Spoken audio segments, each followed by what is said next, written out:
આજરોજ ધાંગધ્રા ડિવિઝનના કુલ 6 પોલીસ સ્ટેશનના 6 પોલીસ સ્ટેશનમાં કુલ લિસ્ટ પ્રમાણે 381 અસામાજિક તત્વો છે, જેમાં શરીર સંબંધી ગુના, વ્યાજખોર, ખંડણીના, મિલકત સંબંધી, પ્રોહિબિશન, જુગાર તથા લેન્ડ ગ્રેબિંગના ગુનાના આરોપીઓ જે છે એ લોકોને આજે અત્રે ડીવાયએસપીની કચેરીના ગ્રાઉન્ડમાં બોલાવવામાં આવેલા અને 100 થી વધુ ઈસમો હાજર રહેલા, જે તમામ ઈસમોની મિટિંગ લીધેલ છે અને તેઓએ ભૂતકાળમાં જે ગુના કરેલા છે તેની માહિતી મેળવી અને ભવિષ્યમાં તેઓએ કેવી રીતે રહેવું, સમાજને કઈ રીતે ફાયદારૂપ થવું તથા કાયદામાં પાસા તળીપાર વિશેષ જોગવાઈઓ જે છે ગુજસીટોક એની પણ સમજ કરવામાં આવી કે ભવિષ્યમાં તમે બીજા કોઈ ગુના કરશો તો બીએનએસની કલમ પ્રમાણે પણ 112 અને 113 મુજબ અને 111 મુજબ કાર્યવાહી થશે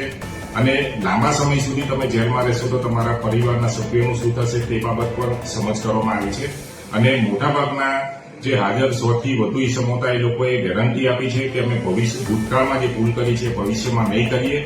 અને અમારાથી કંઈક ભૂલ થઈ જશે તો એ સુધારવા અમે પ્રયત્ન કરીશું અને અમને પોલીસને ગેરંટી આપી છે કે હવે ભવિષ્યમાં અમે કોઈ પણ ગુના નહીં કરીએ. નહીં, આવનારા સમયમાં સર આ લોકો બીજી ગેરપ્રવૃત્તિ કરે તો આમની ઉપર પોલીસ શું એક્શન લેશે?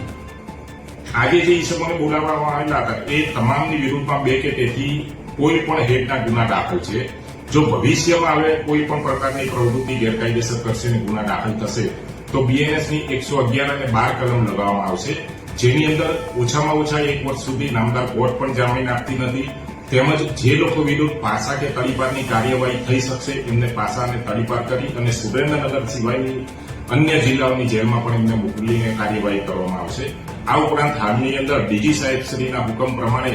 તમામ અસામાજિક તત્વોના ઘરે વીજ ચેકિંગ પણ ચાલુ છે અને ગેરકાયદેસર જે મળી આવે છે એ કનેક્શનો કાપી અને દંડની જોગવાઈ છે એ પ્રમાણે દંડ પણ કરવામાં આવેલા છે અને નગરપાલિકા અને સ્થાનિક પંચાયતને સાથે રાખી અને જે પણ અસામાજિક તત્વો છે એ અસામાજિક તત્વોએ પોતાના રહેણાંક કે આજુબાજુ ઓફિસ કે દુકાનોની અંદર કોઈ પણ પ્રકારનું ગેરકાયદેસર બાંધકામ, દબાણ કે અન્ય ચીજવસ્તુઓ કરેલી હશે તો એ હટાવવાની કામગીરી પણ હાલમાં ચાલુ છે.